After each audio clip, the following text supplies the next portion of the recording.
Yeah, good morning and welcome to the Ellora Caves. आता आपण मित्रांनो औरंगाबादपासून म्हणजे आजचे छत्रपती संभाजीनगरपासून 30 किलोमीटरवर असलेल्या जगप्रसिद्ध अशा वेरूळ लेणीच्या पाशी आलेलो आहोत. ही प्राचीन लेणी साधारण इसवी सनाच्या 5व्या ते 10व्या शतकात राष्ट्रकूट राजांच्या कारकिर्दीत कोरली गेलेली आहे. या लेणीचं वैशिष्ट्य म्हणजे ही बौद्ध धर्मीय लेणी, हिंदू धर्मीय लेणी व जैन धर्मीय लेणी असा 3 धर्मियांचा मिलाफ असलेलं हे ठिकाण हे जगामध्ये फेमस आहे. आणि आता आपण मुख्य जे ही वेरूळ लेणी जी समजली जाते कैलास लेणी म्हणून, या लेणीच्या या ठिकाणी जाऊन अवलोकन करूयात.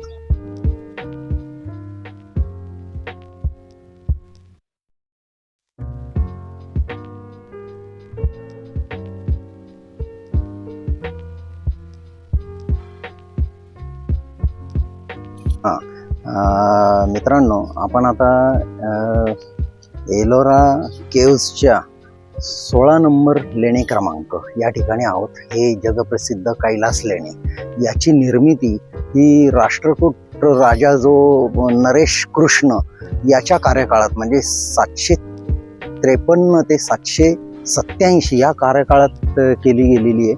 आणि याचा पहिला उल्लेख म्हणजे वेरूळ लेणीचा पहिला उल्लेख हा कर्क द्वितीय राष्ट्रकूट सम्राट याने त्याच्या 972-73 या कालावधीतील कोरलेल्या ताम्रपटात केलेला आहे. हा ताम्रपट बडोदा राज्यामध्ये सापडला गेला आणि त्याच्यामध्ये यांनी याचं वर्णन असं केलेलं आहे की त्या ताम्रपटामध्ये त्याने असं लिहून ठेवलंय की जेव्हा आकाशातून विहार करत देव चाललेले होते त्यावेळेला त्यांना हे अतिशय सुंदर असं शिल्प दृष्टीस पडलं.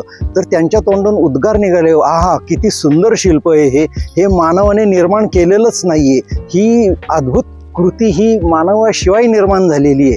असं हे अलौकिक शिल्प म्हणजे विश्वकर्माने निर्माण केलं असं त्यांचं म्हणणं पडलं. त्याच्यामुळं या शिल्पाचा हा प्रथम उल्लेख सगळ्या जगाला या ताम्रपटामुळे माहीत झाला. त्याच्यानंतर ह्या नरेश कृष्णाचा जो दुसरा राजा दंतीवर्मन याने या लेणीच्या याच्यात शिलालेख कोरून ठेवलेला आहे. त्याच्यामुळे त्याचा कार्यकाल हा 753 ते 787 या कालावधीतला हा दिसून येतोय. तर आता आपण आतमध्ये निघूया. आता हे जे कैलास लेणं आहे याचा राष्ट्रकूट कारकिर्दीनंतर अनेक संतांनी, महात्म्यांनी, विविध संप्रदायातल्या लोकांनी या ठिकाणी भेटी दिल्याचा उल्लेख आढळून येतोय. कर्क द्वितीयाच्या ताम्रपटानंतर या ठिकाणी दुसरा महत्त्वाचा उल्लेख महानुभाव पंथांचे चक्रधर स्वामी या ठिकाणी येऊन गेले. तर त्यांच्या लीळा चरित्रात याचा उल्लेख आहे. तर चक्रधर स्वामी ज्या वेळेला इथं आले होते त्यावेळेला याचं वर्णन त्यांची शिष्या महिमभट हिने त्यांना प्रश्नार्थक प्रश्न विचारला की ये कवन नगरी. तर त्यांनी उत्तर असं दिलेलं आहे, बाईसा ये येळापूर. कारण या नगरीचं प्राचीन नाव येळापूर, त्याच्यानंतर ते वेरूळ झालं. वेरूळचा अपभ्रंश होऊन ब्रिटिशांनी त्याचं एलोरा केलं. तर असं हे प्राचीन येळापूरचं येळूर, एलोरा आणि वेरूळ अशा याच्यात ते पुढं दृढ होत गेलं. त्याच्यानंतर चक्रधर स्वामींनी याचं वर्णन असं इतकं केलेलं आहे की हे याचं त्यांनी डिस्टन्स, त्यावेळेचं परिमाण साधारण 12व्या शतकामध्ये गाव म्हणून हे अंतर त्यांनी या ठिकाणी मोजलेलं आहे. एक गाव म्हणजे साधारण 1.5 मैल.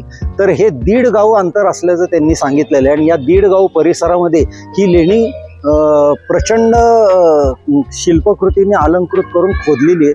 वरून त्याचा माथा कोरून येताना खाली तळघर आणि या तळघरात एक नगरी असल्याचं त्यांनी लीळा चरित्रात म्हटलेलं आहे. पण याला नंतर पुरातत्वच्या शास्त्रज्ञांनी याचं संशोधन केलं. इथं कुठेही त्यांना भुयार आढळून आलेलं नाहीये.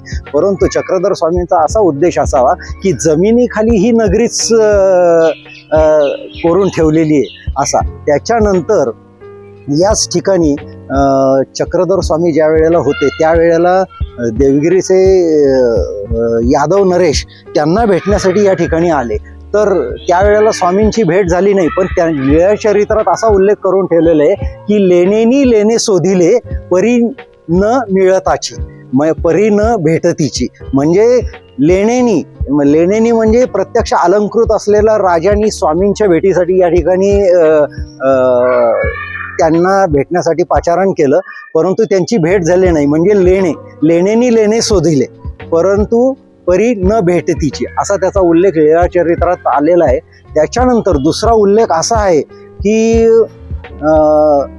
तत्कालीन संत शिरोमणी ज्ञानेश्वर महाराज या ठिकाणी त्यांच्या भावंडांचं आले होते आणि या ठिकाणी आल्यानंतर ज्ञानेश्वरांनी असं वर्णन केलेलं आहे की देव देऊळ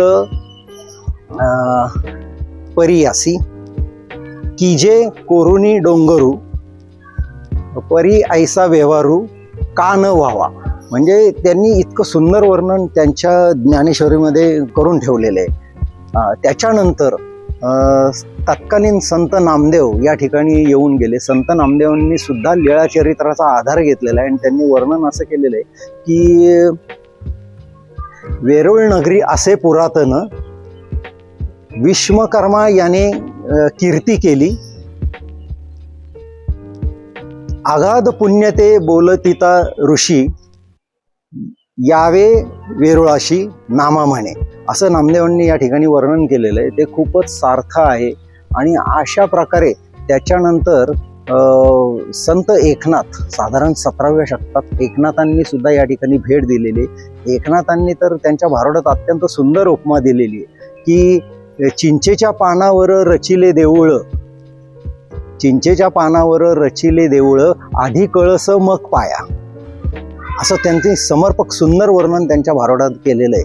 तर असे अनेक आध्यात्मिक, धार्मिक, साहित्यिक व सांप्रदायिक क्षेत्रातले जे महान विभूती यांनी या स्थळाला भेट दिलेली व वेरूळचा महिमा या ठिकाणी त्यांनी त्यांच्या विविध साहित्यांमध्ये नमूद करून ठेवलेलं आहे. तर असं हे साधारण 1100 वर्षाचं हे लाभलेलं वर्णन लाभलेलं असं हे स्थान.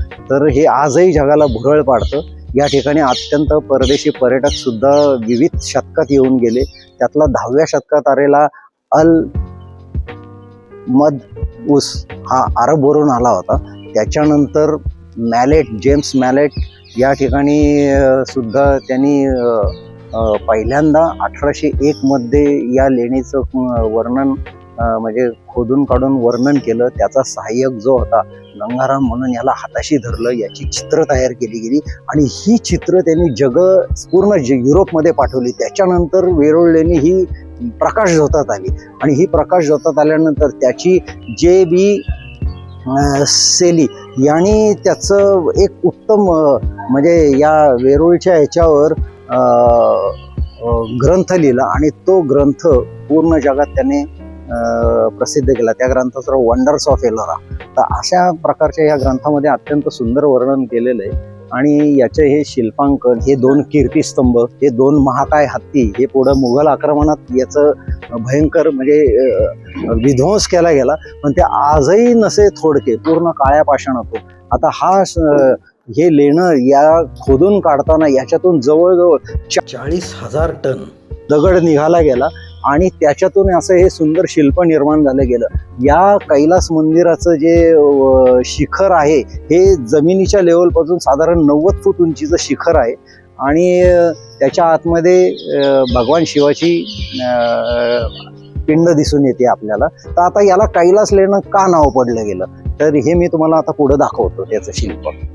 हिंदू लेण्यामधलं सगळ्यात महत्त्वाचं वैशिष्ट्य किंवा विविध पॅलेसमध्ये आपण पाहिलेलं असेल की या ठिकाणी लक्ष्मी म्हणजे पद्मजा तिच्या 2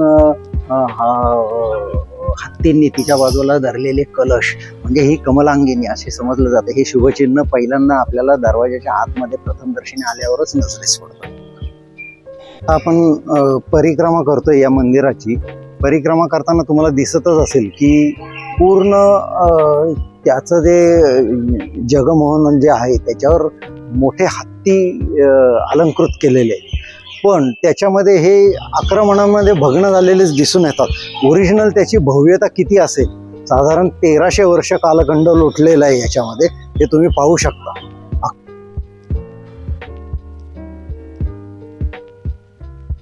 मंदिराच्या दक्षिण बाजूच्या ठिकाणी रामायणातील काही प्रसंग चित्रित झालेले दिसून येत आहेत. या ठिकाणी पाहू शकता किती बारकाईनं याचं चित्रण केलेलं दिसतंय. वरपासून पाहिला तर रामायणातले विविध प्रसंग दिसून येतात. युद्धाचे प्रसंग, नर्तनाचे प्रसंग, काही वार्तालाप करतानाचे प्रसंग, काही दैनंदिन काम करतानाचे प्रसंग या ठिकाणी चित्रित झालेले दिसून येतात. वेरूळ लेण्यामधील कैलास लेणं हे शिवमंदिर अत्यंत सुंदर अशी, साधारण 1300 वर्षापूर्वी साकार झालेली ही शिवपिंड, अत्यंत सुंदर शिल्प. अब्जावधी लोक या ठिकाणी येऊन गेलेले आहेत, तरी सुद्धा याची भुरळ आजही मानवाला कमी झालेली नाहीये, आजही पडतीच आहे ती. असं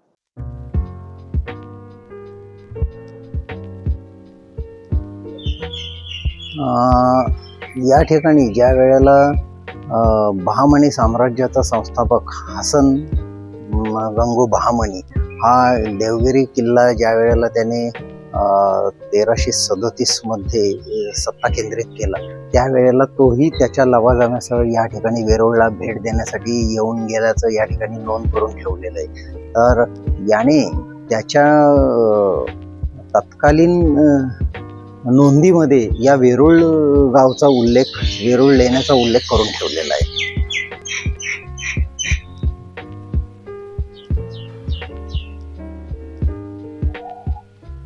मी मागे सांगितल्याप्रमाणे हे लेणं 1801 मध्ये ईस्ट इंडिया कंपनीचा अधिकारी चार्ल्स मॅलेट याने त्याचा सहकारी डॅनियल व गंगाराम नामक एक ड्राफ्ट्समन होता, त्यांच्याकडून त्यांच्या साह्याने अत्यंत सुंदर अशी चित्र काढून घेतली. आणि त्याच्यानंतर J.B. सिली म्हणून एक त्याचा हस्तक होता, याने त्याच्यावर वंडर्स ऑफ एलोरा हा ग्रंथ लिहिला व त्याच्यात ही चित्र प्रसिद्ध केली. त्याच्यामुळं याचा प्रसार पूर्ण युरोपात झाला आणि त्याच्यानंतर युरोपियन्स या ठिकाणी जास्त संख्येने यायला लागले. तर असं हे कैलास लेणं याचं बांधकाम द्रविड शैलीत राष्ट्रकूट राजांच्या कारकिर्दीत केलं गेलेलं आहे, हे मी तुम्हाला मागे सांगितलेलंच आहे. अनेक संतांनी गौरवलेलं, अनेक संप्रदायातल्या विभूतींनी याच्याविषयी लिखाण केलेलं असं हे अद्भुत आणि भव्य असं हे निर्माण झालेलं हे मंदिर आजही मानवी मनाला भुरळ घालते व आपली पावले पुन्हा पुन्हा याच ठिकाणी वळतात. हे हा प्राचीन आपल्या पूर्वजांनी जतन केलेला, संवर्धन केलेला, निर्माण केलेला वारसा आपण पाहण्यासाठीच. हा तर मित्रांनो, मी तुम्हाला सांगितलेलंच आहे की या कैलास लेण्याला हे कैलास का नाव पडलं, तर या ठिकाणी मी तुम्हाला दाखवतोय.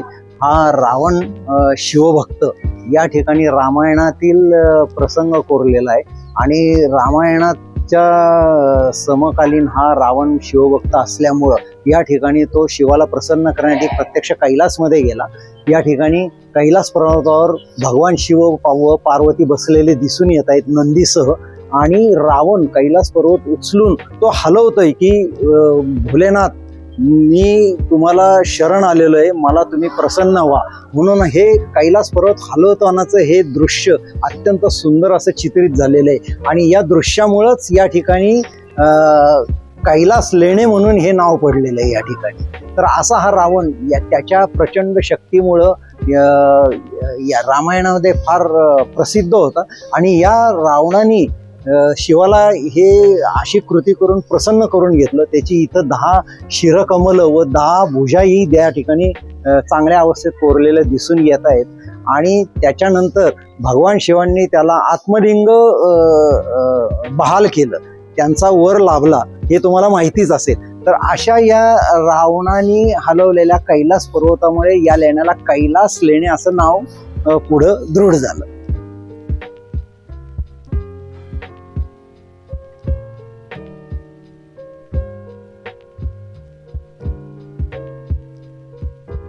रामायणातील अनेक प्रसंग या ठिकाणी चित्रित झालेले दिसून येत आहेत। या ठिकाणी महाकाली असुरांचा संहार करताना दिसत आहे। भगवान विष्णूंनी या ठिकाणी गोवर्धन पर्वत उचललेला आहे, हे सुद्धा सुंदर शिल्प आहे। शिव पार्वती आकाशात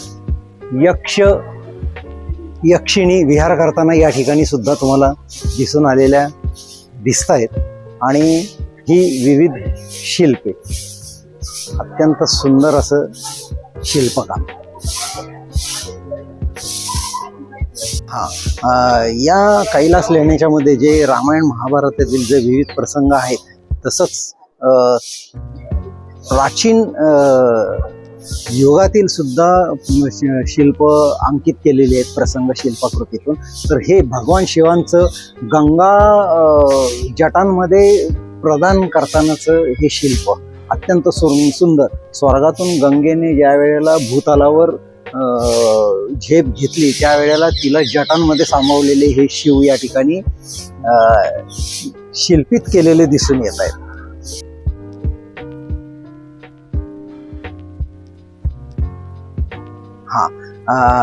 मित्रांनो, की आपण कैलास लेण्यामध्ये आत प्रवेश केल्यानंतर शिवाच्या मंदिराच्या दोन्ही बाजूला हे दोन महाकाय हत्ती आपले स्वागत करतात। त्याचबरोबर हे दोन कीर्तिस्तंभ हे शिवमंदिराच्या दोन्ही बाजूला विराजमान आहेत आणि मध्ये कमलाक्षी ही दोन हत्तींनी छत्र धरलेली या ठिकाणी कोरलेली दिसून येते। बाजूला जय विजय आहेत, असं हे रामायण आणि महाभारत यातील प्रसंग शिल्पांकृत केलेलं असं हे भव्य मंदिर, अद्भुत मंदिर। याच्या निर्मिती मागची जी रचना जी आहे ती आज अब्जावधी लोकांना भुरळ पाडते।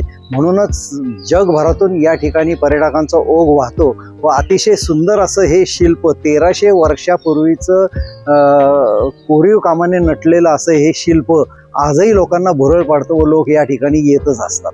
धन्यवाद। मित्रांनो, आपण वेरूळ लेणीच्या डाव्या बाजूला असलेल्या 1 ते 15 क्रमांकाच्या ज्या बौद्ध लेण्या आहेत त्यातील 12 क्रमांकाच्या लेणीमध्ये आहोत। ही लेणी त्रिताल म्हणजे 3 मजले समजली जाते।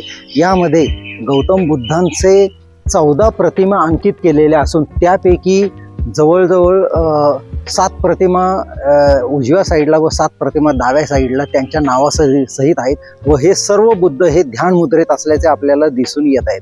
या 11 आणि 12 क्रमांकाच्या ज्या लेण्या आहेत या हीनयान पंथातल्या शेवटच्या लेण्या समजल्या जातात। तर ते असं हे अतिशय उत्तम असं हीनयान पंथातलं अंकन।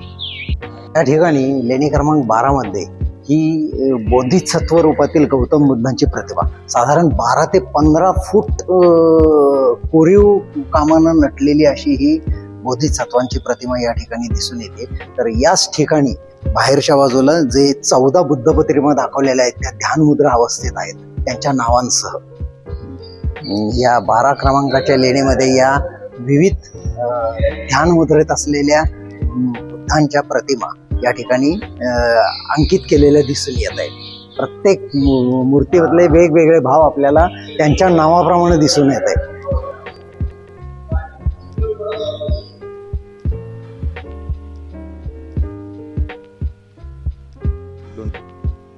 मित्रांनो, आपण लेणी क्रमांक 11 कैलास लेणीच्या डाव्या बाजूस असलेल्या बौद्ध लेण्यांपैकी 11 नंबरच्या लेणीसमोर आहोत।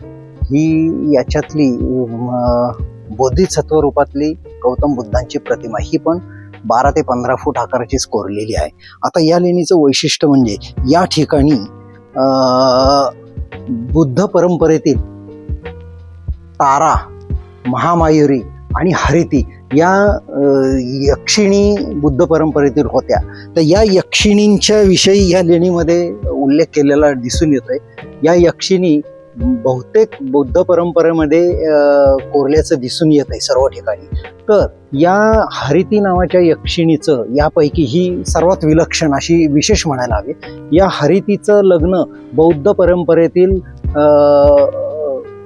बुद्धांचा कुबेर जंबाल याच्यासोबत लग्न झालं आणि त्याच्याबरोबर लग्न झाल्यानंतर जंबाल आणि हरितीला साधारण 500 मुलं झाली। पण या हरितीची एक वाईट सवय होती। ही हरिती राजगृहातील प्रत्येक लहान मुलांना पकडून गायब करत असे व त्यांचे भक्षण करत असे. ती त्या लहान मुलांना, राजघराण्यातील मुलांना खात असे. तर तिची ही सवय जंबाल सोबत लग्न झाल्यानंतर सुद्धा सुटली नाही आणि ही वार्ता गौतम बुद्धांच्या कानावर गेली. गौतम बुद्धांनी या हरितीला म्हणजे जंबालपासून 500 मुलं झाली. तर त्या 500 मुलांपैकी सगळ्यात धाकटा मुलगा प्रियंकर, या धाकट्या मुलाला गौतम बुद्धांनी गायब केल्यानंतर आणि हा प्रियंकर या हरितीचा अतिशय लाडका असल्यामुळं या पुत्रवियोगानं हरिती हतबल झाली. ती म्हणजे सैरावैरा झाली, कारण तिचं त्या मुलावर विशेष प्रेम होतं. तिचं मातृत्व त्यावेळेला जागं झालं. त्याच्यानंतर तिने गौतम बुद्धांना ती शरण गेली व पुन्हा मी असे दुष्कृत्य करणार नाही, मला आता याचे महत्त्व कळून आलेले आहे, म्हणून तिने त्यांची माफी मागितली. ती त्यांच्या पायावर तिने साष्टांग दंडवत घातला व विनंती केली की मला माझ्या प्रियंकराला परत करा. असं म्हणून गौतम बुद्धांनी तिच्या चुकीचं परिमार्जन तिला समजलं, म्हणून त्यांनी तिला प्रियंकर परत केला. तर अशी ही हरिती. नंतर मात्र तिची जी सवय होती ती सोडून एक चांगल्या बौद्ध परंपरेमध्ये ती शेवटी रूढ झाली. तर असं हे 11व्या क्रमांक लेणीचं वैशिष्ट्य. तर या लेणी, ही पण लेणी त्रिताल या पदातीलच आहे, म्हणजे 12 आणि 11. पण या लेणीच्या साधारण 1876 पर्यंत हा तळमजला पूर्णपणे मातीमध्ये डंप झाला होता. 1876 मध्ये हा ब्रिटिशांनी हा तळमजला शोधून काढला. त्यावेळेला या तळमजल्याचं सगळं वैभव दृष्टी क्षेपात पडलं असं दिसून आलेलं आहे. वेरूळच्या डाव्या बाजूला असलेल्या 1 ते 15 क्रमांकाच्या ज्या बौद्ध लेण्या आहेत त्यापैकी ही 10व्या क्रमांकाची लेणी, ही विश्वकर्मा लेणी किंवा सुतार लेणी म्हणून ओळखली जाते. यामध्ये भगवान गौतम बुद्ध हे पद्मपाणी या स्वरूपात या ठिकाणी विराजमान झालेले शिल्पांकित केलेले दिसून येत आहेत. साधारण 12 ते 15 फूट उंची हे चैत्यग्रह या 15 लेणींमध्ये एकमेव चैत्यग्रह असून या ठिकाणी विविध मुद्रेतील भाव कोरलेले आपल्यास दिसून येत आहेत.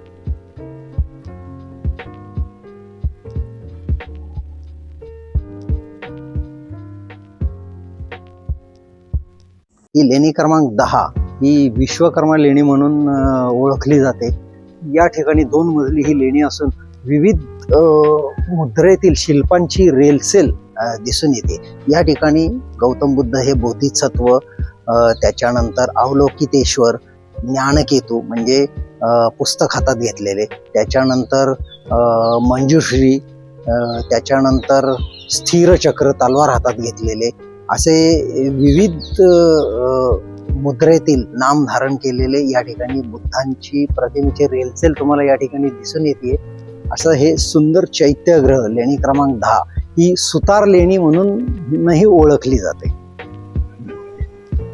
लेणी क्रमांक 1 ते 10 मधील पुत्रवल्लभेचं अतिशय उत्तम शिल्प. आपण आता 1 ते 15 ज्या बौद्ध लेण्या आहेत त्यापैकी 1 ते 6 क्रमांकाच्या लेण्यांसमोर आहोत. ही 1 ते 6 क्रमांकाच्या लेण्या ज्या आहेत ते विहारगृह म्हणून ओळखले जातात. मुख्य या समूहातल्या एक चैत्यग्रह मी तुम्हाला दाखवलं. दुसरा 11 आणि 12 क्रमांकाची लेणी, 10व्या क्रमांकाची विश्वकर्मा लेणी. त्याचबरोबर त्याच्यानंतर 30 ते 34 क्रमांकाच्या 5 लेण्या ज्या आहेत या जैन लेण्या म्हणून ओळखल्या जातात. त्या ठिकाणी 23वे तीर्थंकर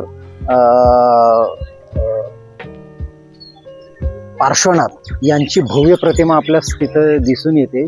त्याचबरोबर इंद्रसभा, जगन्नाथ सभा व छोटा कैलास त्या ठिकाणी कोरलेला आपल्याला दिसून येते. ते जैन लेण्यांचं ते वैशिष्ट्य. तर असा हा जैन, बौद्ध व हिंदू लेण्यांचा समूह म्हणजेच वेरूळ. अद्भुत निर्मिती, साधारण निर्मिती काल इसवी सन 500 ते 1000 या कालामध्ये कोरल्या गेलेल्या या लेण्या कैलास लेण्या म्हणूनच ओळखल्या जातात. जगप्रसिद्ध आहेत, अनेकांनी पाहिले असतील, पण त्या पाठीमागच्या या रंजक गोष्टी, त्यांचे विविध दाखले, विविध संप्रदाय, आध्यात्मिक क्षेत्र, धार्मिक क्षेत्र व विविध सांप्रदायिक क्षेत्रातल्या महान विभूत्यांनी त्यांच्या लिखाणांमध्ये उद्धृत केलेल्या अशा या वेरूळच्या कैलास लेणं किंवा वेरूळच्या लेण्या या जरूर अनुभवाव्यात. असाच हा वारसा आहे, ठेवा आहे, पुन्हा पुन्हा मनाला भुरळ घालणारा आहे. धन्यवाद.